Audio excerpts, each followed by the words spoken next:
Pack your things and sleep in the barn, old man, my daughter shouted when I returned from Hawaii, tanned and happy. Her greedy husband stood nearby with his arms folded and added mockingly, Your villa is now ours, Grandpa. Get out of the barn. They expected me to break down and give everything away. I just smiled quietly, locked them out, and said through the glass what ruined their lives forever. Before continuing, subscribe to our new channel, where we tell stories about men who take revenge on their insolent children, sons-in-law, and daughters-in-law. My name is Walter Stanley. I'm 68 years old, and I live in South Lake Tahoe, California. Spent 35 years as an architect and interior designer before selling my firm 3 years back. Always thought I'd raised my daughter right, taught her about integrity and respect. The flight home from Hawaii on that June morning taught me how spectacularly wrong I'd been. The taxi pulled up to my lakefront house at 2847 Lakeshore Boulevard around 2 in the afternoon. 2 months in paradise had done me good. My tan was solid, my camera bag was full of architectural shots from Honolulu, and I was genuinely excited to sleep in my own bed. The house looked perfect from the street, those floor-to-ceiling windows gleaming in the afternoon sun. I designed it myself 20 years ago. Every angle, every beam placement, every window measured to capture the lake view just right. My daughter Daniela opened the front door before I could fish out my keys. She wasn't alone. Her husband Curtis stood behind her, arms crossed like a nightclub bouncer. Something about their postures made my architect's eye twitch. They were blocking the entrance, deliberately. Dad, Daniela said, no hug, no smile. Just my title, flat as week-old champagne. We need to talk, now. I set down my suitcase. Good to see you too, sweetheart. Hawaii was wonderful, thanks for asking. Curtis stepped forward. He's 37, works as what he calls a business consultant, which as far as I can tell means losing other people's money in venture capital schemes. Cut the sarcasm, old man. We've made some decisions while you were gone. The phrase old man hit differently than it used to. A year ago it would have been a joke between us. Today it sounded like an inventory classification. Obsolete stock. Damaged goods. Decisions about my house? I kept my voice level. 35 years of client meetings taught me never to show emotion during negotiations, even when your daughter is looking at you like you're a problem to be solved. About living arrangements, Daniela corrected. She'd changed since marrying Curtis. My little girl used to bite her nails when nervous, used to call me every Sunday just to chat. That was 3 years ago. The woman standing before me now wore a designer dress that probably cost more than my monthly pension and had the emotional warmth of a tax audit. Curtis didn't bother with subtlety. Here's the situation, Walter. Daniela and I need space. Real space. We're young, we're building a life, and frankly, this house is wasted on someone who just takes photos and walks around the lake all day.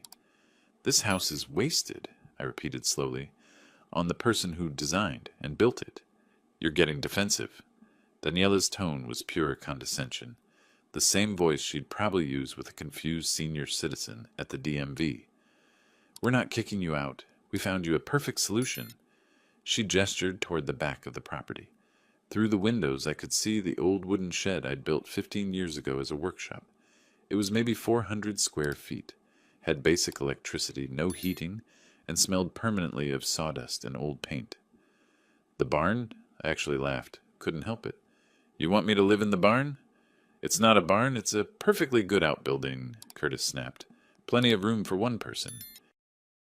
You've got a bed. You've got walls. What else does a guy your age need? What else does a guy my age need? I studied his face, looking for the joke, the smile, anything indicating this was some elaborate prank. Nothing. He was dead serious. So was Daniela, my daughter, whose college education I'd paid for in full, whose wedding I'd funded, who'd called me crying a year ago because Curtis had temporarily lost his office lease, and could they please stay with me for just a few months until they got back on their feet. Temporary, that word doing a lot of heavy lifting. Listen, Dad. Daniela softened her voice exactly the way she used to when asking for a later curfew as a teenager. You're retired. You don't need all this space. We're trying to start a family and we need room to grow. You understand, right? I looked past them into my living room. My vintage Leica camera collection was gone from the shelf where I'd kept it for a decade. In its place sat Curtis's golf trophies. The art pieces I'd selected personally from local galleries had been replaced by generic motivational posters. Even my reading chair by the fireplace had been moved. They hadn't just lived in my house while I was gone. They'd erased me from it. "And if I say no?" I asked quietly. Curtis's expression went cold. "Then we'll have problems, old man. See, Daniela's been doing some research. California's got these great elder care laws. If we were to suggest you're not capable of managing a property this size, not competent to handle your own affairs." He let the threat hang in the air like smoke. My hands clenched around my suitcase handle. I thought about the year I'd spent caring for Daniela when she had pneumonia at age 7, sleeping in a chair beside her hospital bed, missing project deadlines, nearly losing a major client. She'd held my hand and whispered, "You're the best dad in the world." That little girl was gone. The woman standing here now was a stranger, wearing my daughter's face. "Fine." The word came out before I'd fully processed what I was agreeing to. "I'll move my things." Daniela's shoulders relaxed. She'd expected a fight. The easy victory made her generous. "Take your time, Dad. You can move tomorrow." "Actually," Curtis cut in, "today would be better. We've got people coming over tonight, business associates. Would be awkward explaining why there's some old guy wandering around." Some old guy, not Daniela's father, not the homeowner. Some old guy. I picked up my suitcase, walked past them without another word, down the hallway where Daniela's height marks still showed faintly on the doorframe from when she was growing up, past the kitchen where I'd taught her to make pancakes every Saturday morning, through the back door across the lawn to the shed. The door stuck. Hadn't opened it in months. Inside, it was exactly as bad as I'd expected. Dusty, cramped, smelling of mildew. A camping cot I'd used for a fishing trip 5 years ago leaned against the wall. One bare light bulb hung from the ceiling. Through the window I could see my house. My beautiful house, with its perfect sight lines and carefully calibrated natural lighting. I could see Curtis and Daniela through the living room windows, already rearranging furniture, celebrating their conquest. I set down my suitcase and pulled out my phone. Then I smiled. Not a happy smile. Something colder. Something that would have worried them if they'd been paying attention. Because here's what Curtis and Daniela didn't know. 3 months ago, I'd felt this coming. Seen the way they looked at my house like wolves eyeing a lamb. I'd made a call to an attorney friend in San Francisco. Started putting certain legal mechanisms in motion. They wanted the barn? They could have the barn? For now. Because sometimes the best revenge isn't fighting back immediately. It's letting your opponent think they've won, while you build something they'll never see coming. I opened my camera bag and pulled out my newest Leica. Through the telephoto lens, I had a perfect view of my living room windows. Documentation. That's what my attorney had called it. Evidence of intent. The game was just beginning, and my daughter and her husband had no idea they were playing. The camping cot in the shed was murder on my back. Woke up that first morning feeling like I'd been folded into a suitcase overnight. The bare bulb had attracted moths all night, their shadows dancing across the walls like tiny accusations. Through the grimy window, I watched Curtis and Daniela having breakfast in my kitchen, coffee from my espresso machine, eggs in my Italian cookware, sitting in chairs I'd custom ordered from Denmark. The irony was sharp enough to cut glass. My phone buzzed, text from my neighbor Martha. "Everything okay? Saw you going into the shed last night?" I typed back, "Just doing some reorganizing. All good." Lying to neighbors. Another first. The list was getting long. The next 3 days blurred together in a haze of humiliation and careful observation. I'd wake before dawn, photograph the sunrise over the lake out of habit, then watch my house transform into something unrecognizable. Curtis and Daniela weren't just living there.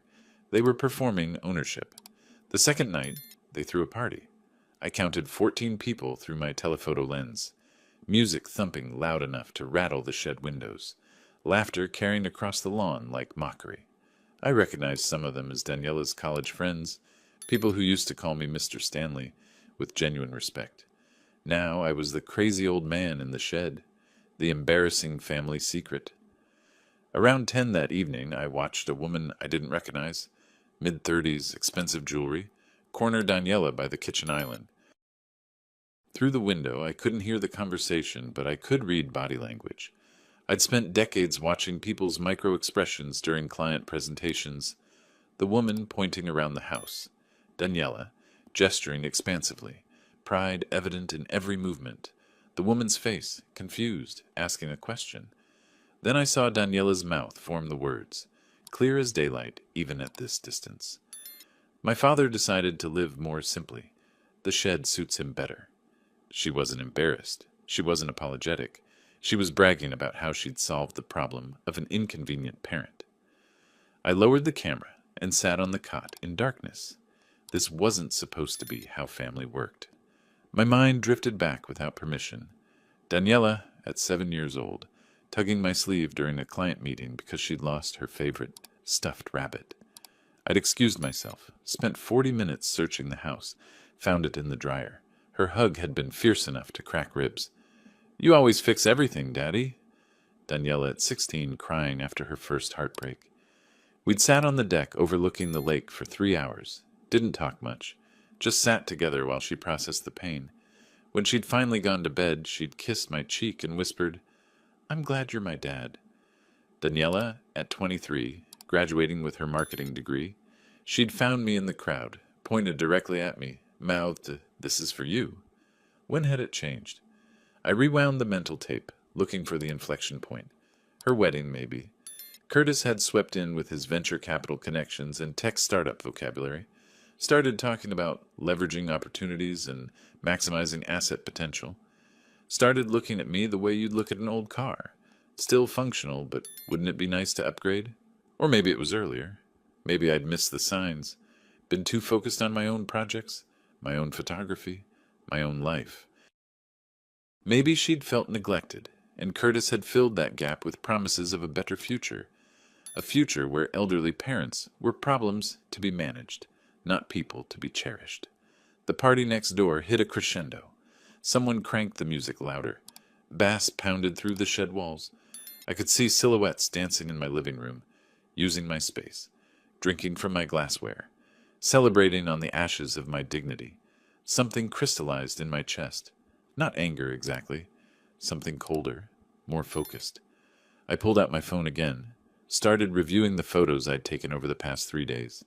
Daniela and Curtis in heated discussion, pointing at real estate documents spread across the dining table. Curtis on his laptop, windows visible over his shoulder showing property valuation websites. The two of them measuring rooms, taking notes, planning. Planning what, exactly? The attorney I'd called 3 months ago, Gerald Martinez, specialized in estate planning and trust law. Our initial conversation had been hypothetical. What if someone wanted to protect assets from potential family disputes? I'd asked. Gerald had been direct. Living trusts, irrevocable structures, legal mechanisms that remove personal ownership while maintaining control. But Walter, you'd need a reason. Courts don't look kindly on people hiding assets without cause. And if I had cause? Then we'd need documentation, evidence of intent, of pressure, of coercion, proof that you're acting defensively, not offensively. I'd set up the trust in March, transferred the house into it, made myself the lifetime beneficiary, with right of residence, named a charitable foundation as the ultimate heir. Gerald had witnessed every signature, recorded every conversation, documented everything with the precision of a surgeon. At the time, I'd felt paranoid. Daniela was still calling occasionally, still pretending everything was normal. But I'd seen the way Curtis looked at my house. The way he'd casually asked about my estate planning over Christmas dinner. The way Daniela had stopped asking about my health and started asking about my finances. Architect's instinct, maybe. Seeing the structural weaknesses before the building collapsed. Now, sitting in this shed, watching strangers dance in my living room, that paranoia felt like prophecy. My phone buzzed. Text from Gerald. "How's Hawaii? Get some good shots?" I considered my response. Could tell him everything right now. Could trigger the next phase of the plan we'd outlined months ago. But something held me back. Not doubt. Strategy. If Curtis and Daniela thought they'd won, they'd get sloppy. make mistakes, reveal their true intentions so clearly that no court in California would question my protective measures. I needed them confident, arrogant, certain of their victory, so I'd give them exactly that. Hawaii was perfect, I texted back. Home now. Things are interesting. We'll call soon. Gerald's response was immediate. Standing by whenever you need. The party wound down around 2 in the morning. I watched Curtis and Daniela say goodbye to their guests, playing the perfect hosts in my perfect house. When the last car pulled away, I watched them collapse onto my leather sofa, laughing about something. They looked happy, victorious, like they'd finally gotten what they deserved. Let them think that. Let them celebrate. Let them get so comfortable in their stolen paradise that they forgot to watch their backs. Because the old man in the shed wasn't defeated. He was patient, and patience, applied correctly, was the sharpest weapon in any arsenal. I pulled out my camera one more time, focused on the house, all lit up against the dark lake. My house, my design, my life's work, they could have it, for now. But everything I'd built into that structure, every hidden detail, every carefully planned contingency, all of it was about to become very relevant. I smiled in the darkness of the shed. Curtis thought I was a relic. Daniela thought I was conquered. They were both about to learn that architects think in terms of foundations, and I'd built mine very, very carefully. The real construction was just beginning. 2 days after my meeting with Gerald, I drove back to Lake Tahoe with a trunk full of surveillance equipment and a notebook full of plans.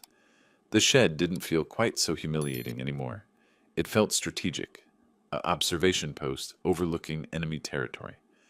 I'd made a call before leaving San Francisco, found a private investigator through Gerald's firm, Helen Clark, former Sacramento PD detective, now specializing in financial investigations. Her voice on the phone had been all business. I don't do divorces or cheating spouses unless there's financial fraud involved. That your situation? Potentially, I'd said. My son-in-law might be planning to steal my house. I need to know what he's really up to. Daily rate is $800 plus expenses. I'll need a retainer of $5,000. I'd wired the money that afternoon. Now, back in my shed prison, I watched the house with different eyes. Not hurt anymore. Clinical. Like I was analyzing a building's structural flaws before renovation. Curtis left every morning around 9, dressed in expensive suits that probably cost more than he'd admit. Business consultant. Right. I'd started keeping a log. Tuesday morning, he was gone for 3 hours. Returned with shopping bags from designer stores. Wednesday, he didn't leave at all. Just paced around my living room on phone calls, gesturing wildly at nothing. Thursday morning, something interesting happened. A woman arrived around 10, professional-looking, mid-40s, carrying a leather portfolio. I grabbed my camera with the telephoto lens. Through the living room windows, I watched Curtis and Daniela sit down with her at my dining table. The woman spread papers across the surface. Even from this distance, I could make out the letterhead, Coldwell Banker, Real Estate. My hand tightened on the camera, took about 40 photos over the next hour, the realtor pointing at different rooms, Curtis nodding eagerly, Daniela taking notes. At one point, the realtor pulled out what looked like a comparative market analysis. I could see the numbers even from here. 2.3 million, 2.5 million, 2.7 million. They were pricing my house. My house. The one they didn't own. The one they'd never own. The realtor left around 11. I watched Curtis and Daniela celebrate with champagne. Actual champagne, in the middle of the morning.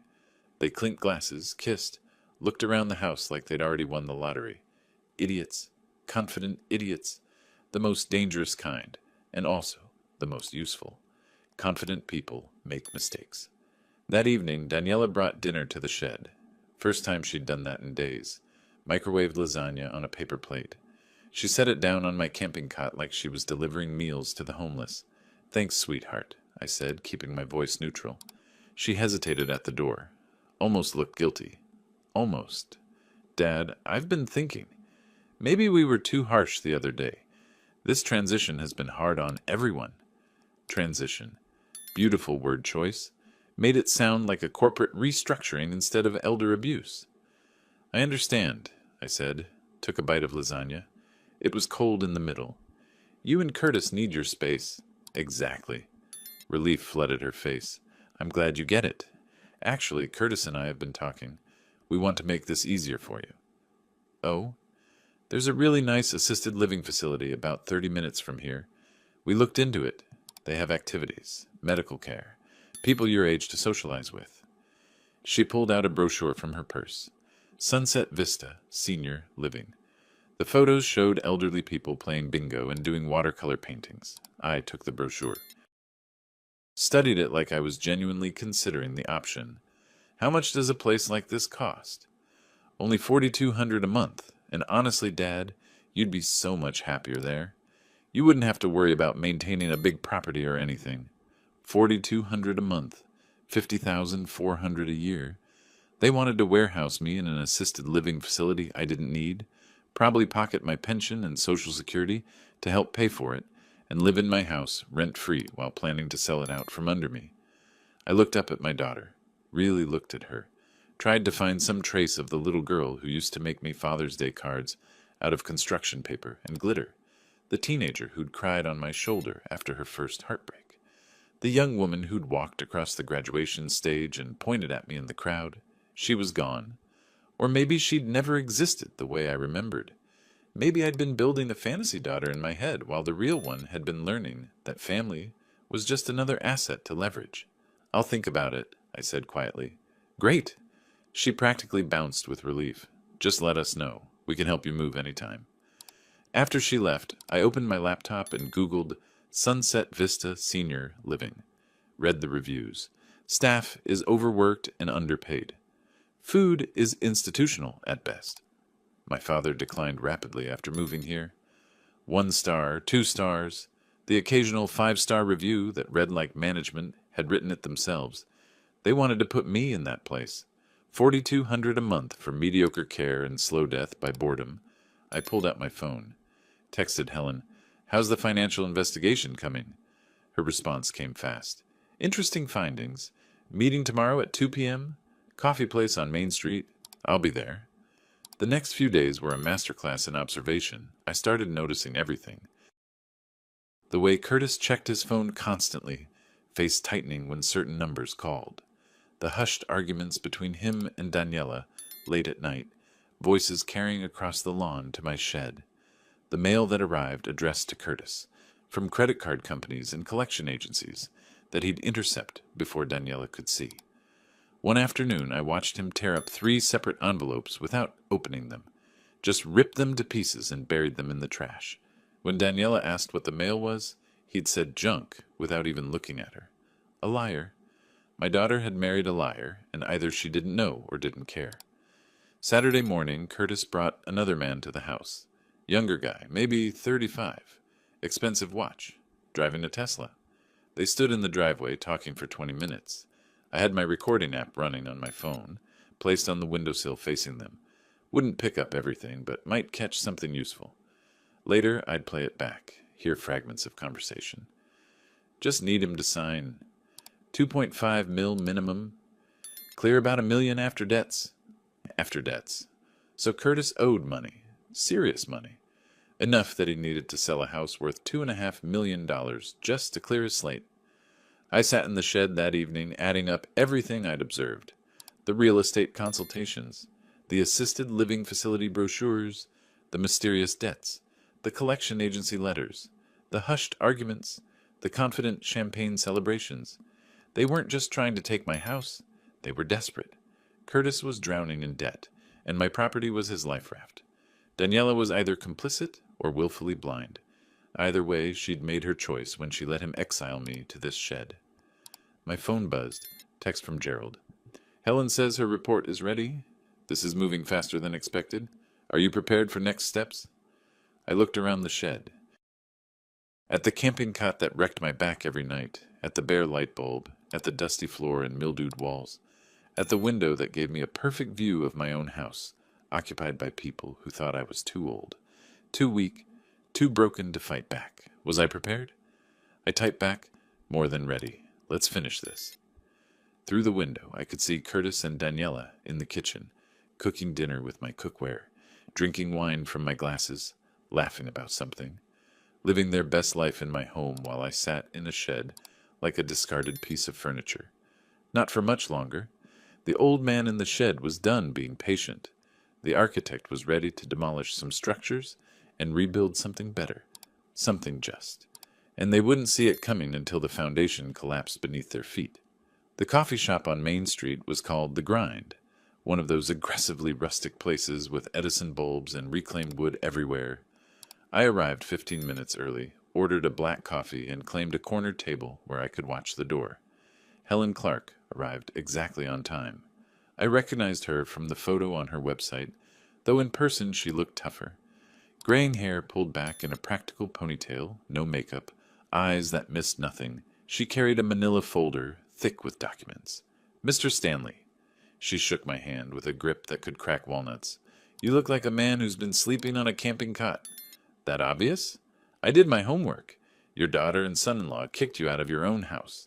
They're living there rent-free while you're in a shed. That about cover it?" "Concisely, yes."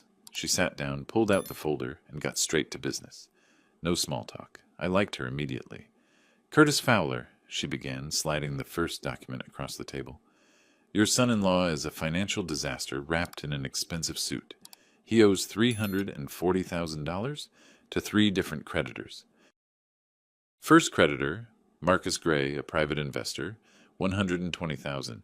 Second, a venture capital firm called Apex Investments, $150,000. Third, personal loans from 2 different banks totaling $70,000. I studied the documents. Bank statements, loan agreements, collection notices, all in Curtis's name. How'd he rack up this much debt? Failed business ventures. He's been playing venture capitalist with other people's money for 5 years. Everything he touches turns to rust. The Apex investment debt is particularly nasty. They're threatening legal action. He's got maybe 60 days before they start seizing assets. Assets he doesn't have. Exactly. Helen pulled out more papers. Which brings us to the real estate angle. Your son-in-law has been in contact with 2 different realtors over the past 3 weeks. Both conversations centered on selling a property at 2847 Lakeshore Boulevard, your address. She showed me printouts of emails. Curtis to a realtor. "Need to move fast on this. Owner is elderly. Will be transitioning to assisted living soon. Looking for quick sale, preferably cash buyer." The casualness of it hit me like a slap. Owner is elderly, like I was already dead, already erased. "There's more," Helen continued. "He attempted to open a home equity line of credit, using your property, as collateral. Applied for $150,000. The bank denied him because obviously his name isn't on the title. But the fact that he tried tells you everything about his intentions. He's planning to steal my house, sell it, and use the money to pay his debts. That's exactly what he's planning. And your daughter." Helen paused, choosing her words carefully. "I don't have evidence she's actively involved in the financial scheming, but she's certainly not stopping it." "What about Daniela's finances?" Helen's expression darkened. "That's where it gets uglier. Curtis has been using her credit. I found 4 credit cards opened in her name over the past year. Total balance, $67,000. All the statements go to a P.O. box that Curtis controls. I don't think she knows about them." I sat back in my chair. My daughter wasn't just complicit. She was a victim too. Curtis had been systematically destroying her financial future while using her as a pawn to get my house. "Can you prove all this?" "Every document in this folder is verified. Bank records, credit reports, email correspondence, recorded phone calls with realtors. It's all admissible." She pulled out a USB drive. "Copies of everything are on here. I'd suggest giving this to your attorney as soon as possible." I took the drive, held it like it was made of plutonium. This little piece of plastic contained the ammunition to destroy Curtis's plans completely. "One more thing," Helen said. "I've been following Curtis for the past week. Thursday afternoon, he met a woman at a restaurant in Truckee. 28 years old, works as his assistant. They were—" She pulled out a photo. Curtis and a young blonde woman kissing in a parking lot. Very friendly. The affair didn't surprise me. Men who lie about money usually lie about everything else too. But it would devastate Daniela, maybe enough to wake her up. "How long has this been going on?" At least 7 months based on phone records and surveillance. Probably longer. I stared at the photo. Curtis Fowler. Business failure. Debtor. Liar. Cheater. And my daughter had thrown away her relationship with me for this man. Thank you, Helen. Send your final invoice to Gerald Martinez. He'll handle payment. Already done. She stood up, handed me her card. If you need anything else, call. I don't like men who prey on their families. Happy to help burn this one down. After she left, I sat in the coffee shop for another hour, going through the folder page by page. Every document was another nail in Curtis's coffin. Every credit card statement, every loan agreement, every email about selling my house. But I couldn't just walk into my house and wave these papers around. Curtis would deny everything. Daniela would probably defend him. I needed more than evidence. I needed the right moment, the right leverage. I needed them to expose themselves completely. That evening, I returned to the shed and found a note taped to the door. Daniela's handwriting. Dad, we need those documents signed soon. Curtis is getting anxious. Please don't make this harder than it needs to be. Documents. The quitclaim deed she'd tried to slip past me, disguised as tax paperwork. The legal form that would transfer my house directly to her. No money changing hands, no questions asked. Once I signed that, the house would be hers, and she'd hand it straight to Curtis to sell. I crumpled the note and tossed it in the trash. Then I texted Gerald. Need to meet. Tomorrow morning if possible. I have new information. His response was immediate. My office, 9 a.m. I'll clear my schedule. That night, lying on the wretched camping cot, I didn't feel angry anymore. I felt focused, surgical. Every piece was falling into place. The trust I'd created months ago, the evidence Helen had gathered, the documentation of Curtis's debts and lies. The question wasn't whether I could stop them. The question was how completely I wanted to destroy their plans. Through the shed window, I could see lights on in my bedroom where Curtis and Daniela now slept, where they probably discussed their schemes and counted their future profits. Let them sleep well tonight. Let them dream about their $1 million windfall and their fresh start. Because tomorrow, I'd start building the cage they'd walk into willingly. My phone buzzed. Text from Gerald. Bring everything Helen gave you. We're going to need it sooner than I thought. I smiled in the darkness. The game was accelerating. Curtis and Daniela thought they were closing in on victory, thought the weak old man would crack any day now, sign the papers, move to the depressing assisted living facility, disappear quietly into managed obsolescence. They'd forgotten something important about architects. We don't just build structures. We understand how they fall apart. Every weak point, every structural vulnerability, every way a building can collapse when the right pressure is applied to the right place. And I'd been studying the structure of their plan for weeks now. I knew exactly where to strike. The camping cot creaked as I shifted position. My back ached. The shed smelled like mildew and defeat. But none of that mattered anymore, because the man in the shed wasn't defeated. He was armed with information backed by professionals and ready to show his daughter and her husband what happens when you mistake patience for weakness. The foundation was set. The blueprints were drawn. Tomorrow, construction would begin on the most satisfying project of my career, taking back what was mine and making absolutely certain they'd never forget the price of betrayal. The meeting with Gerald went exactly as expected. Professional, methodical, deeply satisfying. He'd spread Helen's entire investigation across his conference table like a prosecutor building a murder case. Bank statements, credit reports, photos of Curtis with his mistress, email chains with realtors, loan applications. Every piece of Curtis's financial house of cards laid bare under fluorescent lighting. This is airtight, Gerald said, tapping the pile of documents. More than enough to demonstrate financial fraud, intent to defraud, and elder exploitation. We could hand this to the DA right now. But we won't. Not yet. He smiled, a lawyer's smile, sharp enough to file legal briefs with. Let them make the next move. The more aggressive they get, the worse they look when this lands in court. I drove back to Lake Tahoe feeling like a chess player, watching his opponent walk straight into checkmate. Curtis wanted me to sign those papers, wanted to believe I was broken enough to surrender, Fine. Let him believe it a little longer. That belief lasted exactly 3 more days. The first sign came when I woke up in the shed and the lights wouldn't turn on. Flipped the switch. Nothing. Checked the breaker box mounted on the outside wall. Someone had thrown every switch to the off position. Curtis, standing on the back deck of my house, coffee mug in hand, watching me. He waved, actually waved like this was some friendly neighborly gesture instead of petty sabotage. I didn't wave back, just reset the breakers and went inside the shed. Made a note in my phone. Harassment day 1. Deliberately cut power to shed. Documentation. Always documentation. The next morning, I discovered my car keys were missing from the shed. I'd left them on the makeshift table by the cot. Gone. Through the window, I could see my SUV still parked in the garage, but Curtis had somehow gotten in and taken my keys while I was asleep. When I walked over to ask for them back, Curtis met me at the door. Didn't let me in. Problem, Walt? Nobody called me Walt. My name was Walter. Had been for 68 years.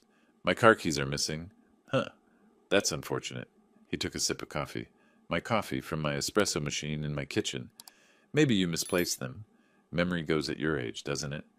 Behind him I could see Daniela pretending not to listen, focused very intently on her phone, complicit in her silence. Curtis, I need those keys. Tell you what, Walt. Sign those papers Daniela gave you, and I'll help you look for the keys. How's that sound? I could have pushed past him, could have called the police, could have escalated right there, but that would have been playing his game. And I'd learned long ago that the person who loses their temper first usually loses everything else too.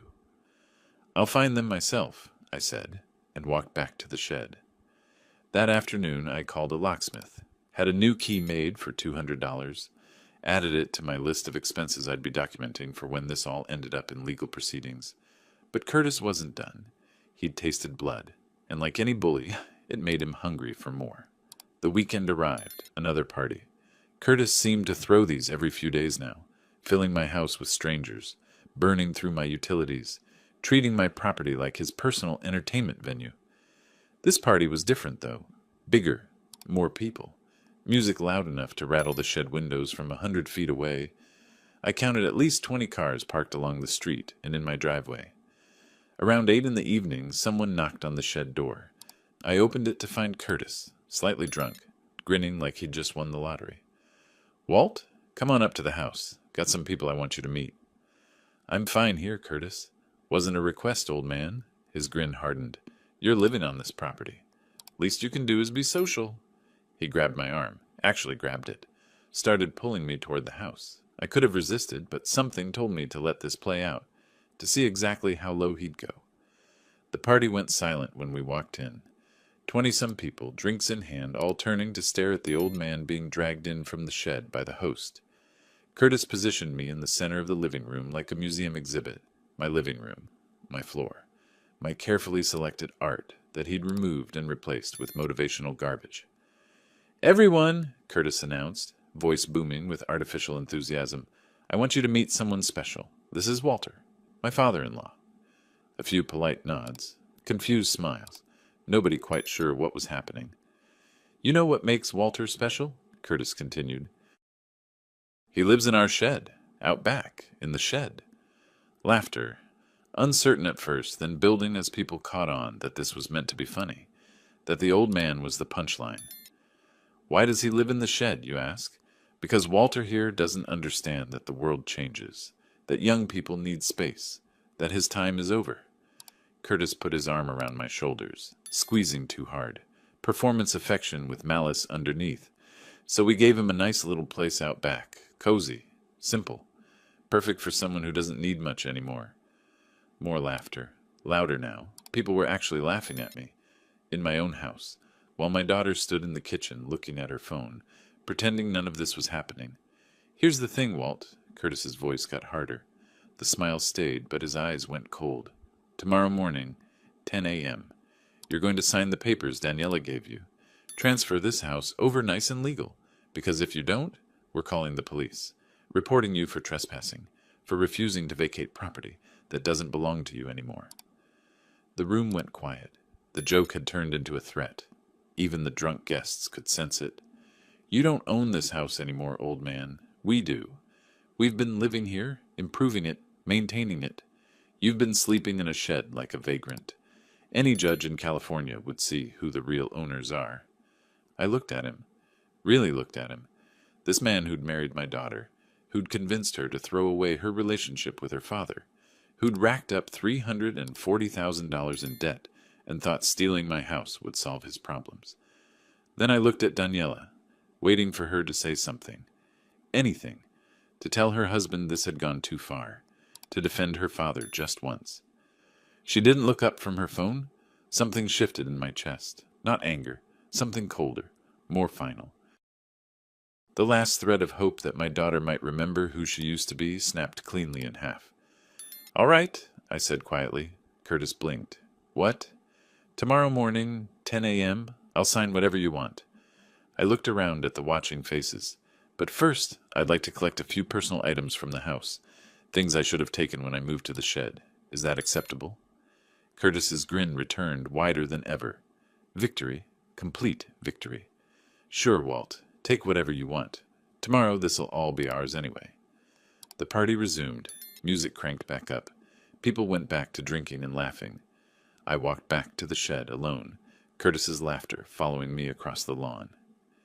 In the darkness of that moldy room, I sat on the camping cot and pulled out my phone. Texted Gerald. "Tomorrow morning, 9:30. I need you to meet me at the house." His response came immediately. "Finally, I'll bring the whole file. This is going to be good." I looked out the window at my house. Lights blazing, music thumping, strangers celebrating in my home while my daughter pretended I didn't exist, and her husband plotted to steal everything I'd built. Tomorrow was Independence Day.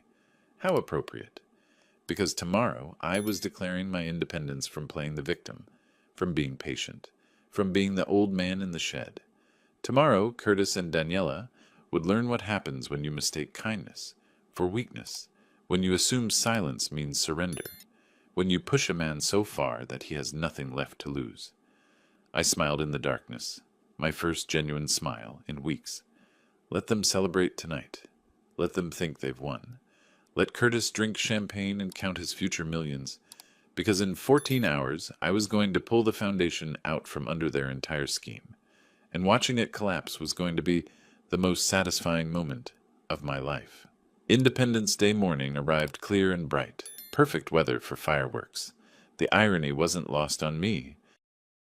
I woke early, packed my few belongings from the shed into a duffel bag. Wasn't much. Some clothes, my camera equipment, toiletries, everything I'd been living with for the past 3 weeks. The camping cot could stay. Let it rot in here as evidence. Gerald arrived at 9:15, parking his Mercedes down the street rather than in my driveway. Professional distance. He carried a leather briefcase that I knew contained every document we'd need. Trust agreements, Helen's investigation files, legal notices, the complete dismantling of Curtis's plan, organized alphabetically. "Ready?" he asked. "More than ready." We walked to the shed together, waited. At 9:28, I saw Daniela and Curtis moving around in the kitchen through the windows, making breakfast, completely relaxed, already acting like owners. At 9:30 exactly, I knocked on the back door. Curtis opened it, looking annoyed at the early arrival, still in his bathrobe. Hair messy. He'd probably been up late celebrating his imagined victory. "It's not 10 yet, Walt." "I know, but I'd like to discuss the transfer outside, on the back deck, just the three of us, more private." Daniela appeared behind him, already dressed. "Why outside?" "Beautiful morning. Seems appropriate for important paperwork." I smiled my best harmless old man smile. "Humor me. It's the last thing I'll ask." They exchanged glances. Curtis shrugged. What threat could I possibly pose? I was the defeated old man who'd agreed to everything. Might as well let me have my dignity. They stepped out onto the deck. I followed, positioning myself closer to the back door. Gerald stayed by the shed, far enough to be unobtrusive, but close enough to watch. "So," Curtis said, pulling the quitclaim deed from his bathrobe pocket. He'd been carrying it around, probably slept with it under his pillow. "Let's make this quick. Sign here, here, and here." "Actually," I said, "before we do that, I need to grab a few things from inside." "Personal items. Won't take long. Make it fast, Curtis said, waving dismissively. I walked back toward the house. They stayed on the deck, Curtis already grinning at Daniela, probably imagining champagne celebrations later today. I stepped inside, moved quickly. Front door, locked. Side door, locked. Sliding glass door to the deck, I paused with my hand on the handle. Through the glass, I could see them. Curtis checking his phone, Daniela looking out at the lake, both of them completely unaware that their world was about to implode. I slid the door closed, locked it. The deadbolt made a satisfying click. It took Curtis about 5 seconds to notice. He turned, saw me through the glass. His expression confused at first, then annoyed. Walt? What are you doing? I didn't answer. Walked through the house, checking every entrance. All locked. Then I grabbed the folder I'd left in the front hallway yesterday, hidden behind a coat rack. Walked to the front door, opened it, and stepped out onto the porch. Curtis and Daniela had moved around the side of the house, still on the deck, but closer to the front now. Watching me. Curtis's confusion shifting toward anger. Open the door, old man. Can't do that, Curtis. I opened the folder, pulled out the first document. See, we need to have a conversation, and I need to make sure you're paying attention. What the hell is this? He tried the sliding door. Locked. Went to a window. Locked. His face started turning red. Open this door right now, or I'm calling the police. Please do. I'd love to explain to them what you've been planning. I held up the first page. Trust agreement, Stanley Educational Trust. Dated from months ago. This is a living trust. You know what that is, Curtis? His face went from red to pale. Actual visible color drain, like watching time-lapse footage of fruit rotting in reverse. You can't. I created this trust back in March. Funny timing, right? Just when you and Daniela started acting strange, started looking at my house like it was already yours. I flipped to the next page. The house at 2847 Lakeshore Boulevard was transferred into this trust, which means, legally, I don't own it. The Stanley Educational Trust owns it. Daniela grabbed Curtis's arm. Dad, what are you saying? I'm saying the house isn't mine to give you, sweetheart. I'm the lifetime beneficiary. I get to live here until I die. But when I die, the property goes to a charitable foundation for architectural education. Not to you, not to anyone. To students who want to learn design. I watched their faces. Curtis's mouth had gone slack, actually hanging open like someone had disconnected his jaw muscles. His eyes kept darting between the document in my hand and the locked door behind him. Fight or flight, response triggering hard, but he couldn't do either. Daniela's expression was different. Confusion first, then slow dawning horror as she understood what this meant. Her hand went to her mouth. But the papers I gave you, the quitclaim deed, that's worthless. I can't transfer property I don't own. Even if I'd signed it, the transfer would be void. Any lawyer would spot that immediately. I smiled. Which you'd know if you'd actually had a lawyer review it, instead of just printing it off the internet. Curtis found his voice. Came out like a strangled shout. This is fraud. You did this to screw us over. We'll contest it. We'll prove you weren't mentally competent. Good luck with that. I pulled out another document. Medical evaluation from my doctor. Dated the day before I signed the trust. Confirms full mental competency. There's also video footage of the signing, witnessed by a notary and 2 independent witnesses, and a complete financial audit showing I understood exactly what I was doing. Gerald had moved closer now, standing at the edge of the front lawn. Curtis saw him for the first time. Who the hell is that? Gerald Martinez, my attorney. He helped set up the trust. He's been documenting everything you've done for the past 3 weeks. Curtis's face cycled through emotions like a broken slot machine. Anger, fear, disbelief, panic. His hands started shaking, actually trembling as he processed the magnitude of what I'd just told him. You've been living in my house, I continued, my voice calm as still water, rent-free, without permission, on property owned by a trust. That's called unlawful occupancy, trespassing. My attorney will be filing formal complaints with the sheriff's office this afternoon.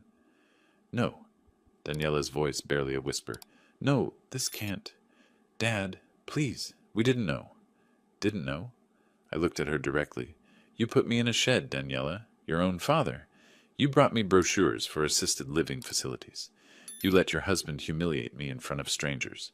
You knew exactly what you were doing. Curtis exploded. You senile old bastard! We'll sue you! We'll take everything! I'll destroy you! With what money, Curtis? I pulled out Helen's investigation report. I know about your $340,000 in debts. I know you've been trying to sell my house to cover them. I know you fraudulently attempted to open a home equity line using my property. I have documented evidence of all of it. The panic in his eyes intensified. He looked like a cornered animal, dangerous and desperate and completely out of options. Here's what happens next, I said. You have until the end of the day to vacate this property. Pack your things. Leave. If you're still here tomorrow, the sheriff will remove you, and I'll be pursuing legal action for fraud, attempted theft, and elder abuse. Curtis lunged at the sliding door, started pounding on it. Let me in! This is my house. Let me in right now. It's not your house. It never was. It never will be. I folded the documents back into the folder. Oh, and Curtis? About those debts? I hear Marcus Gray is getting impatient about his $120,000. Might want to deal with that before he takes legal action. His face went from red to white again. How do you... You've been spying on us. Investigating. There's a difference. When someone tries to steal your home, you're allowed to investigate their finances. I tucked the folder under my arm. Gerald will be in touch about the formal eviction process. Have a nice Independence Day. I walked back inside, closed and locked the front door behind me. Through the front windows I could see them. Curtis still pounding on glass. Daniela crying, hands covering her face. Both of them locked out of the house they'd thought was theirs. The house that had never been theirs. The house that would never be theirs. I stood in my living room and felt the weight of 3 weeks in a shed lift off my shoulders. My house, my design, my life's work, still mine, protected by legal structures they'd never anticipated. Outside, Curtis had given up pounding, was calling someone on his phone. Probably a lawyer. Let him. Any lawyer he called would tell him the same thing Gerald would tell them. The trust was bulletproof. Daniela had sat down on the deck steps, head in her hands, shoulders shaking with sobs. Part of me wanted to feel sorry for her, the part that remembered her as a little girl. But that girl was gone. The woman on those steps had made her choices, had chosen greed over family, had chosen a liar over her father. She'd have to live with that now. I pulled out my phone, texted Gerald. It's done. They know. His response. Beautiful. I'll start the formal eviction paperwork. They'll be out by end of month. I walked to the kitchen, made coffee in my espresso machine. My coffee, my machine, my kitchen. Sat at my dining table and looked out at the lake through my floor-to-ceiling windows. The fireworks tonight would be spectacular. But nothing compared to the explosion I'd just detonated in Curtis and Daniela's carefully constructed fantasy. They'd wanted my house. They'd schemed for it, manipulated for it, humiliated me for it, and now they'd never have it. Justice had a beautiful architecture. Curtis didn't waste time. The day after I locked them out and revealed the trust, he was already hunting for ammunition to fight back.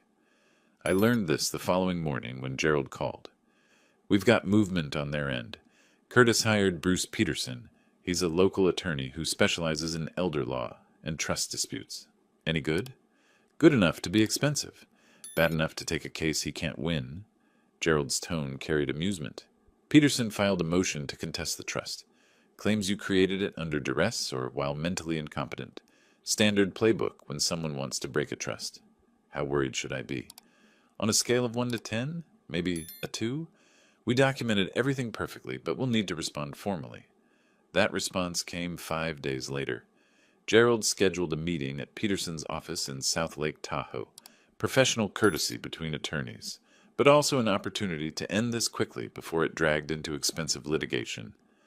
I arrived at Peterson's office with Gerald, carrying a leather folder thick with documentation. The receptionist led us to a conference room where Curtis and Daniela already sat with their attorney. Bruce Peterson was older than I expected. Mid-60s, gray hair, expensive suit that had probably looked sharp 20 years ago. He stood and shook hands with professional neutrality, but I caught the assessment in his eyes.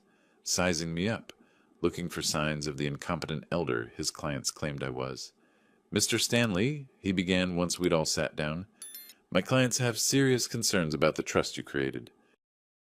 They believe you were pressured into this decision, possibly by outside parties looking to exploit your vulnerability." "Interesting theory," I said.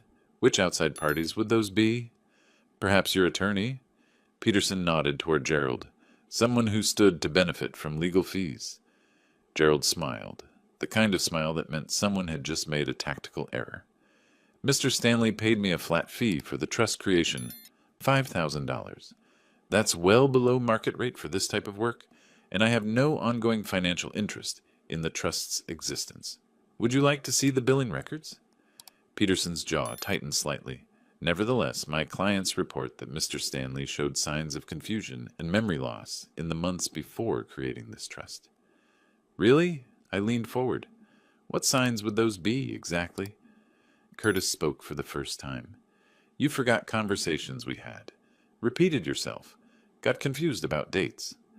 I'm 68, not 98. Everyone forgets conversations occasionally." I pulled a document from my folder.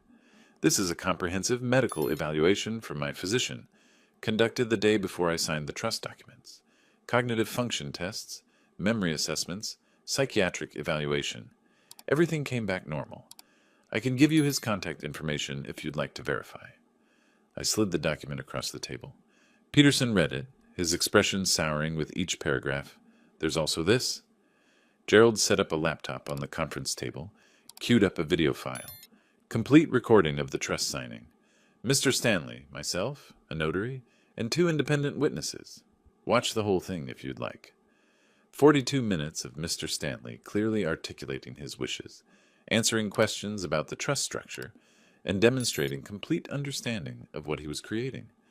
The video played. There I was, 3 months ago, sitting in Gerald's office, explaining in clear, coherent detail why I wanted to create an educational trust, discussing the tax implications, making jokes with the witnesses, looking absolutely nothing like someone under duress or suffering from dementia. Daniela's face crumpled as she watched.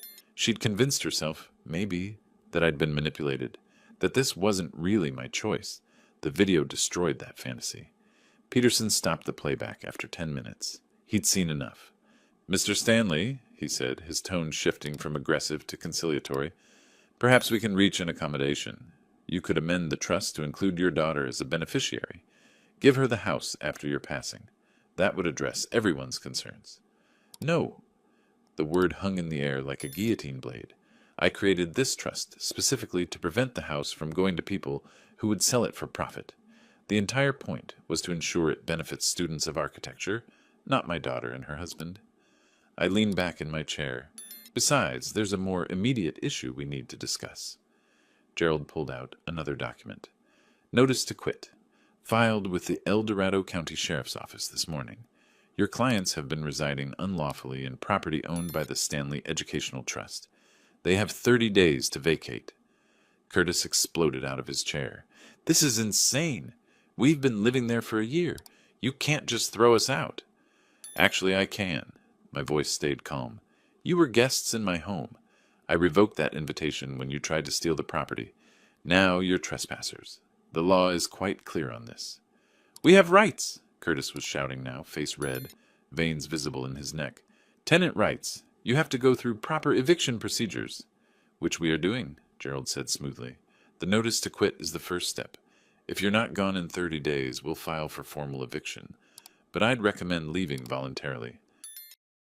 Evictions show up on background checks. Makes it very difficult to rent in the future."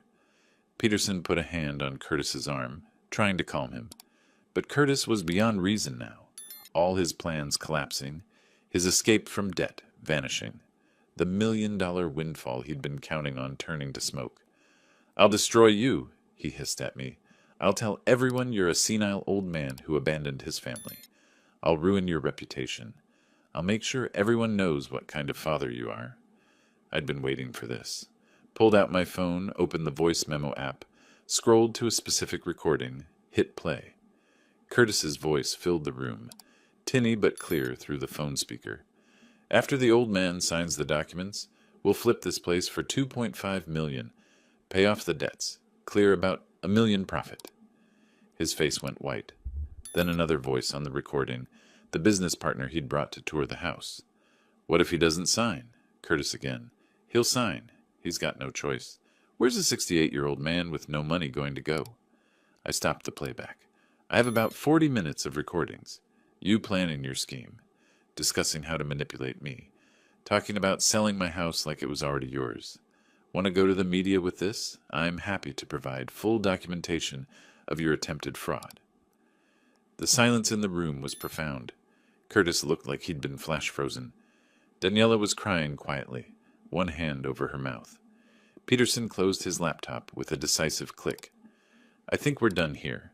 Mr. Fowler, Mrs. Stanley, I'd recommend you comply with the notice to quit. Contesting this further would be inadvisable. That's it? Curtis's voice cracked. You're giving up? I'm paying you to fight this. I'm paid to provide legal counsel, not to pursue unwinnable cases. Peterson stood up, clearly ready to end the meeting. The trust is legitimate. The documentation is bulletproof. And frankly, your recorded statements about defrauding Mr. Stanley make you extremely unsympathetic clients. My advice is to vacate the property and consider yourself fortunate he's not pursuing criminal charges. Gerald and I stood, meeting over. Game, set, match. As we walked out, I heard Curtis behind us, still raging at Peterson. Daniela sat silent, staring at the table, her world in pieces. Outside, in the parking lot, Gerald clapped me on the shoulder. That went better than I expected. Peterson's smart enough to know when he's beat. They'll be out in 30 days? I'd bet on it. Curtis is desperate, but he's not stupid enough to ignore a legal eviction notice. Gerald paused. There is one thing, though. Helen Clark called me this morning. She finished her full investigation into Curtis's finances. The report is extensive. How extensive? $340,000 in debts wasn't the full story. There's more. Fraudulent credit cards, hidden accounts, and, he hesitated, personal complications. Show me. We drove to a coffee shop. Gerald handed me a USB drive. Everything's on here. You might want to share some of this with Daniela, separately from Curtis. She deserves to know what she's really married to. That evening, I sat in my reclaimed living room, reviewing Helen's complete report on my laptop. Every page made Curtis look worse. The man was a financial catastrophe wrapped in designer suits. But the final section was what made me pause. Photographs. Curtis with a young woman. Different occasions, different locations. Intimate moments, not business meetings. Helen's notes identified her. Jessica Vance, 28, Curtis's executive assistant. Relationship ongoing for at least 7 months, based on surveillance and phone records. I stared at the photos for a long time.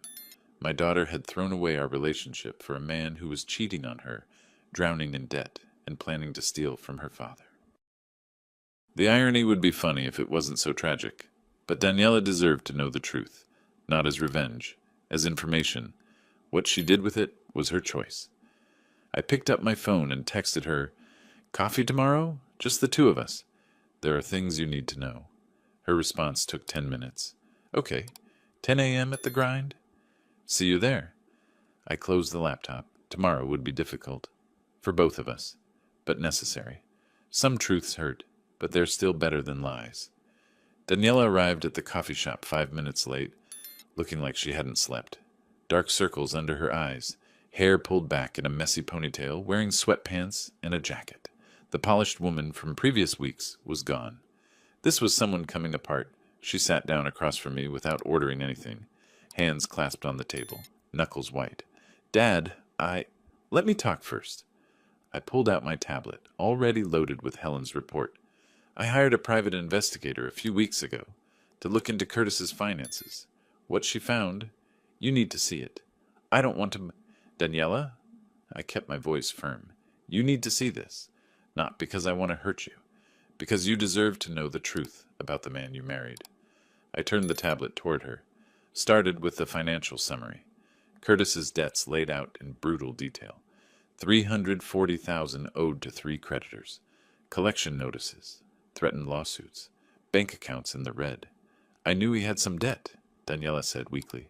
Business loans, investments that hadn't paid off yet. Keep reading. The next section showed the credit cards. 4 different cards opened in Daniela's name over the past 18 months. Total balance, $67,000. Applications submitted with her personal information. Statements sent to a P.O. box Curtis controlled. Daniela's hands started shaking. No, I didn't. I never opened these cards. Curtis did, using your credit, your social security number. Your signature, forged. I scrolled to copies of the applications.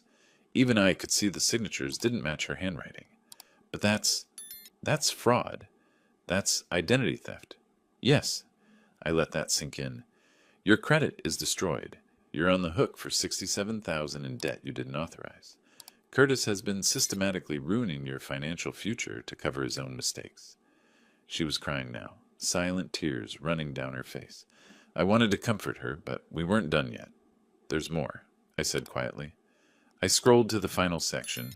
The photographs. Curtis and Jessica at a restaurant. Curtis and Jessica at a hotel. Curtis and Jessica kissing in a parking lot. Dates stamped on each image, going back 7 months. Daniela stared at the screen. Her mouth opened, but no sound came out. She looked like someone had reached into her chest and ripped out something vital. Her name is Jessica Vance, I said, his assistant. The relationship has been ongoing since at least January, based on the investigators' findings. Probably longer. Daniela's voice came out broken. I asked him about her once. He said she was just an employee, that I was being paranoid. He lied about this, about the credit cards, about the debts, about everything. I closed the tablet. This is who you chose over your father. A liar, a cheat, a man who was planning to sell my house out from under me to cover debts I didn't know existed. The tears came harder now, her whole body shaking with sobs. People at nearby tables glanced over, then looked away, embarrassed. I didn't know, she gasped between sobs. Dad, I swear, I didn't know about any of this. You knew enough. My voice stayed hard, had to stay hard, or I'd crack too. You knew he wanted my house. You knew he was pressuring me to sign it over. You stood by while he put me in a shed. You brought me brochures for assisted living facilities. You let him humiliate me in front of guests. He said you agreed to it. He said you understood we needed the space. And you believed him, your father who raised you alone after your mother left, who paid for your education, who was there for every milestone in your life. You believed I'd just happily move into a shed? She had no answer, just sat there crying, the weight of her choices crushing down. I pulled out another document, printout of the credit card statements with her name on them. You need to file a police report. Identity theft, fraud. These cards aren't your responsibility if you report them. I can't. That would mean Curtis goes to jail. Curtis is already facing legal consequences. The investors he owes money to aren't as forgiving as I am. Marcus Gray alone is threatening a lawsuit for $120,000. Curtis's life is collapsing, whether you report the fraud or not. Daniela took the papers with trembling hands. What am I supposed to do? That's up to you. But here's what I know. In 8 days, the 30-day eviction notice expires. You and Curtis need to be out of my house. Where you go after that, who you stay with, whether you stay married to him, those are your decisions to make. I don't have anywhere to go. My apartment, I gave it up when we moved in with you. Your friend Rachel still lives in Sacramento, doesn't she? The one from college. Yes, but we haven't talked in months. Maybe it's time to rebuild some bridges you burned. I stood up. You're my daughter. I'll always love you. But trust, respect, a relationship, those have to be earned back. And right now, you're married to a man who destroyed your credit, cheated on you, and tried to steal from your father. Until you deal with that reality, we don't have much to talk about. I left her sitting there, staring at the documents, her coffee untouched and cold. Walking back to my car, I didn't feel victorious, just tired and sad. The little girl who used to make me Father's Day cards was gone. In her place was a woman who'd made terrible choices and was finally being forced to face the consequences. My phone buzzed. Text from Gerald. Curtis's lawyer called. They're asking about a settlement. Want to negotiate timeline for moving out. I type back, no settlement, no negotiation. 30 days or sheriff's deputies remove them. The response, understood. I'll inform Peterson. That evening I was sitting on my deck, photographing the sunset over Lake Tahoe, when I heard shouting from the driveway. Curtis and Daniela, visible through the side gate, their voices carrying across the property. You went to see him? After everything he's done to us? Curtis's voice sharp with anger. Everything he's done? Curtis, I saw the credit cards. 4 cards I never opened. $67,000 in my name. Those were for us, for our future. I was going to pay them off when we sold the house, with money you were stealing from my father. It wasn't stealing. It was going to be ours eventually anyway. It was never going to be ours. He created that trust months before we even asked him to sign anything. He knew what you were planning. Silence. Then Curtis, quieter but venomous. This is his fault. That senile old bastard poisoned you against me. He showed me photographs, Curtis, of you and Jessica. 7 months. You've been cheating on me for 7 months while planning to steal my father's house. More silence, longer this time. Jess means nothing. It's just stress relief. You and I were the real thing. The sound of a slap echoed across the property, sharp and clear. Pack your things, Daniela said, voice shaking. Sleep somewhere else tonight. I can't look at you right now. Babe, come on. Get out. I heard a car door slam. Engine start. Tires on gravel. Curtis leaving, then quiet. Just the sound of the lake lapping at the shore and Daniela crying somewhere in the driveway I couldn't see. Part of me wanted to go to her, to comfort her like I did when she was young and the world seemed cruel. But she'd made her bed. She'd chosen Curtis over me, chosen greed over family, chosen lies over truth. Now she had to lie in that bed, at least until she proved she could make better choices. My phone buzzed again. Helen Clark. Heard through channels that Curtis's creditors are accelerating. Marcus Gray filed suit this afternoon. Curtis is about to have a very bad month. I looked out at the lake. The sun had fully set now, leaving just purple and orange streaks across the sky. Beautiful, peaceful, mine. In 30 days, Curtis and Daniela would be gone. My house would be truly mine again, and whatever happened to them after that was their problem, not mine. Sometimes justice feels good. Sometimes it just feels necessary. Tonight, it felt like both. 5 days before the eviction deadline, Curtis made one final mistake. He decided to throw a party. Not just any party. A farewell gathering, he called it, according to the invitation I saw accidentally when the mail carrier mixed up our deliveries, inviting his business contacts, investors, networking connections. One last attempt to maintain the facade of success before his world completely collapsed. The irony was delicious.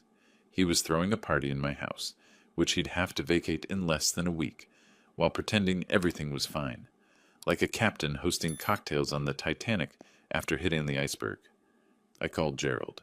Curtis is having a party this Saturday, big one by the looks of it, and you want to crash it, with your help and Helen's. I think it's time Curtis's business associates learned exactly who they'd been dealing with. Walter, are you sure? This could get ugly. It's already ugly. I'm just bringing the ugliness into the light. I paused. These people have a right to know who they're investing with. Consider it a public service. Saturday arrived warm and clear, perfect weather for outdoor entertaining. Curtis had set up tables on the deck, hired a bartender, laid out catering. All paid for with money he didn't have, I assumed, or maybe with credit cards in Daniela's name that she didn't know about. I watched from inside the house as guests arrived. Expensive cars, designer clothes, the Lake Tahoe elite. Curtis worked the crowd like a politician, all smiles and handshakes and confident laughter. Daniela stood beside him, playing her role, though I could see the strain in her smile from here. At 7:30 I called Gerald and Helen. Time to make an entrance. We arrived together, Gerald in his lawyer's suit, Helen carrying her investigation folder, me in casual clothes that made it clear I owned the place. The bartender recognized me, confusion crossing his face, but Curtis was too busy holding court to notice our arrival immediately. Helen moved first, walked straight to the center of the deck, positioned herself where everyone could see her, and cleared her throat loudly. "Excuse me, everyone. My name is Helen Clark. I'm a private investigator, and I have some information about your host that you should hear." The conversation died instantly. 20-some faces turned toward her. Curtis's smile froze, then cracked. His eyes found me standing at the edge of the deck, and understanding dawned like a sunrise. "You can't," he started. "I can," Helen interrupted. "Everything I'm about to say is documented fact, available in public records, or verified through legal investigation. Mr. Curtis Fowler owes $340,000 to various creditors. Marcus Gray, I believe you're here. Curtis owes you $120,000, payment 6 months overdue." A man in his 50s, distinguished looking, stood up from one of the tables. Marcus Gray. His face had gone red. "Curtis, you said you'd have my money last month, then the month before. You've been stalling for half a year." "Marcus, this isn't the time," Curtis tried. "When is the time? When you've run off with my investment?" Marcus's voice got louder. "I want my money. Now, or I'm filing suit Monday morning." Helen continued, merciless. "Mr. Fowler has also been using his wife's identity to open fraudulent credit card accounts. 4 cards, totaling $67,000 in debt, all without her knowledge or consent." Gasps from the crowd. People looking at Daniela, who'd gone pale, staring at the deck floor. "Additionally," Helen said, pulling out photographs, "Mr. Fowler has been engaged in an extramarital affair for the past 7 months with Jessica Vance, his executive assistant. I have documentation of multiple hotel stays, restaurant meetings, and other encounters." She held up the photos. Curtis and Jessica, clearly intimate. Several guests actually stood up to get a better look. The crowd's mood shifted from curious to hostile. Nobody likes a liar, especially not investors who've trusted him with their money. Curtis was trying to speak, words tumbling out incoherently. You can't, this is slander. I'll sue you for defamation." "Truth is an absolute defense against defamation," Gerald said smoothly, stepping forward. "Everything Ms. Clark stated is documented and verifiable. I'm Gerald Martinez, Mr. Stanley's attorney, the gentleman you've been living with for the past year, the gentleman whose house you're currently standing in." That got everyone's attention. "Curtis claimed he owned this property," Gerald continued. "He's been telling people he was the owner. But in fact, this house belongs to a living trust created by Walter Stanley, who's the lifetime beneficiary. Curtis has no ownership stake whatsoever. He's been living here as a guest. A guest who's now been legally evicted and has 5 days to vacate the premises." The crowd turned to look at me. I gave a small wave. "Hi, I'm Walter Stanley. I own this house. Built it myself 20 years ago. Curtis and my daughter have been living here rent-free while plotting to steal the property and sell it to cover his debts. They even tried to put me in the shed out back so they could have more space." Dead silence. Then someone laughed. Nervous, disbelieving laughter. Then more people joined in, but not with Curtis. At him. "You've been telling everyone you owned a lakefront mansion," a woman in pearls said, voice dripping with contempt. "You showed us your property like you were some real estate mogul." "It was never yours?" "It's complicated," Curtis stammered. "No, it's simple," Marcus said, standing up. "You're a fraud, a liar, and I want my money back, or I'm taking you to court for every penny you have left." "I don't have it!" Curtis shouted. Finally the truth. His composure shattered completely. "I don't have your money. I invested it, and it failed. Everything failed. I'm drowning in debt, and I needed this house to save me." The admission hung in the air like toxic gas. Several guests were already gathering their things, heading for the exits. Nobody wants to be associated with a sinking ship. Daniela stood up, walked to the center of the deck. Her voice came out clear and cold. "I'm filing for divorce," she announced to the assembled crowd. "Curtis committed identity theft, fraud, and adultery. I knew nothing about his schemes. I was as much a victim as anyone else here." Curtis reached for her. "Babe, please!" She jerked away. "Don't touch me. Don't talk to me. As of this moment, we're done. Completely done." The party dissolved rapidly, guests leaving, some offering sympathetic looks to Daniela, most just wanting to escape the drama. Marcus Gray stopped on his way out, handed Curtis a business card, my lawyer's contact. Expect to hear from him Monday. This isn't over. Within 20 minutes, the deck was empty except for Curtis, Daniela, Gerald, Helen, and me. The hired bartender and catering staff had packed up and fled. Abandoned glasses and half-eaten appetizers littered the tables, like debris after a hurricane. Curtis sat in one of the chairs, head in his hands, broken. Everything he'd tried to build, every lie he'd told, every scheme he'd planned, all of it collapsed in less than 30 minutes. 5 days, I said quietly. Then you're out. If you're not gone, the sheriff will remove you.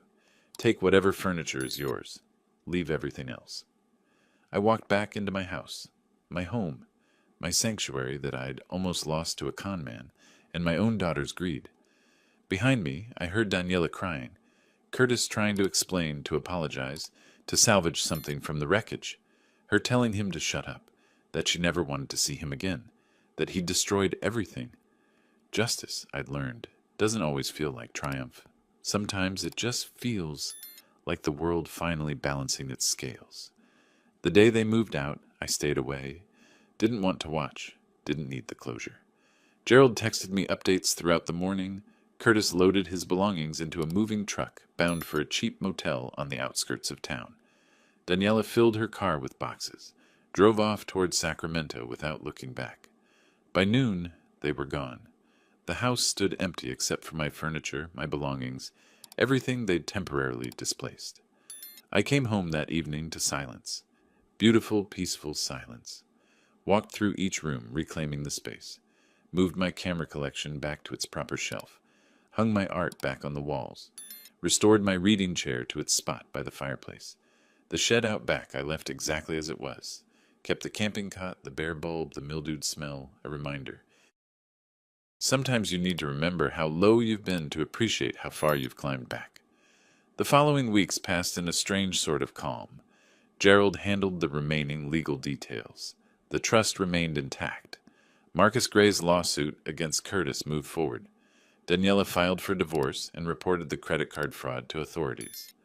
I spent my days photographing the lake, reading architecture journals, existing in the space I'd fought so hard to keep. The house felt bigger without them, emptier but in a good way, room to breathe again. Then in early autumn I made a decision. The trust wasn't just a defensive measure anymore.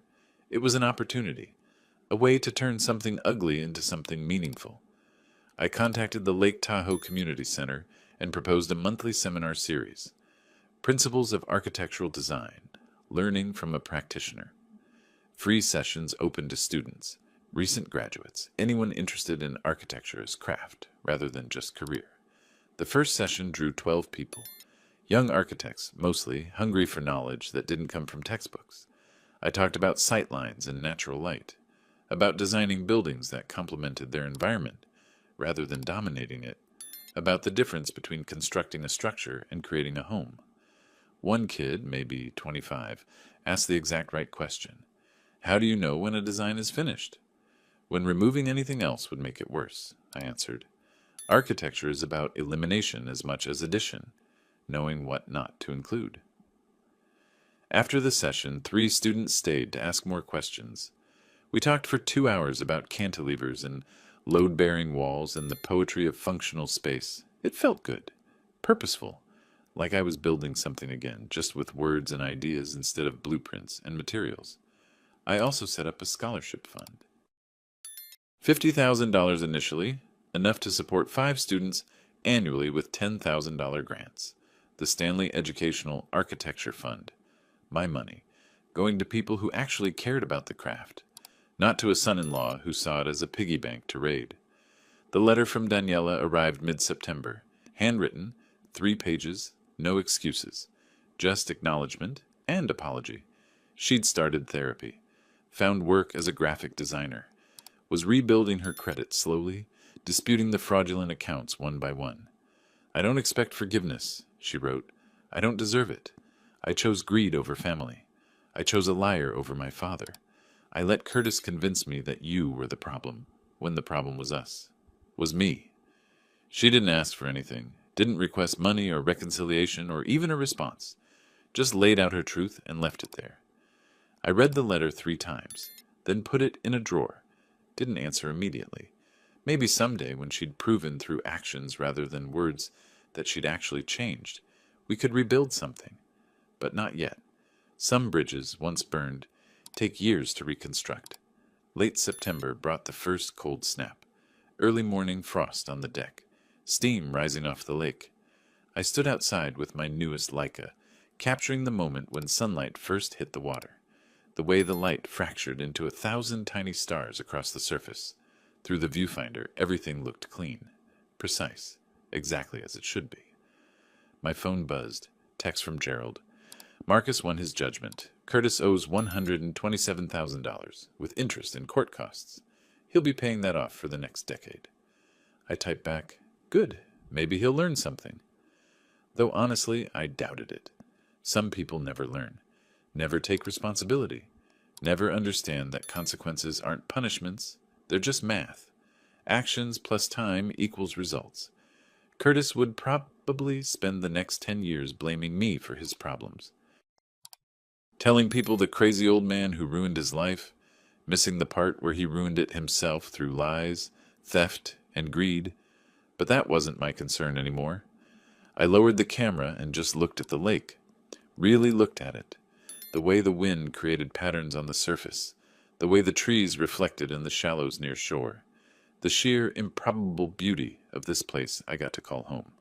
My house, my design, my life's work, still standing, still mine, protected by legal structures that would outlast me, ensuring it served a purpose beyond my lifetime. The scholarship students would benefit from this place, would learn that good architecture isn't about ego or profit. It's about creating spaces where people can live fully, beautifully, authentically. That's what I'd tried to teach Daniela when she was young. That success isn't measured in dollars or square footage. It's measured in integrity, in relationships, in the legacy you leave behind. She'd forgotten that lesson. Maybe someday she'd remember. Until then, I had seminars to plan, photographs to take, sunsets to capture, a life to live on my own terms, in my own space, free from manipulation and greed.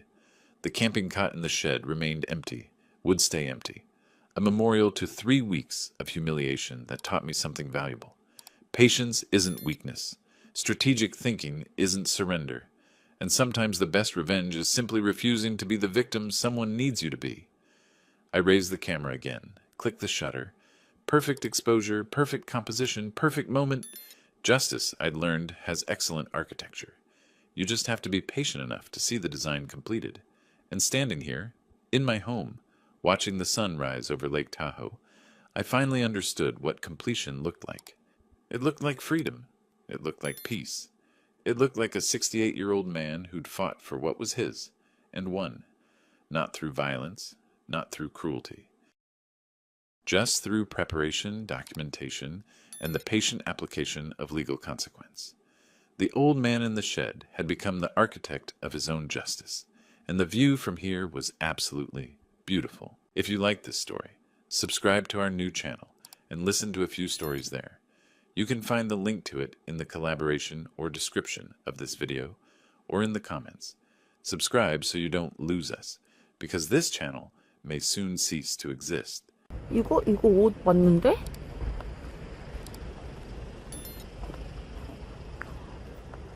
집에 가서 딱 이거 겉옷만 벗으면 되거든?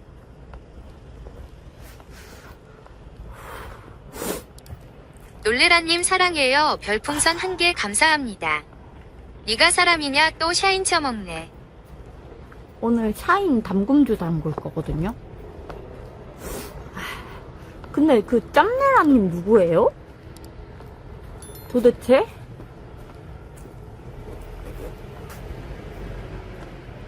짬내라님 누군데?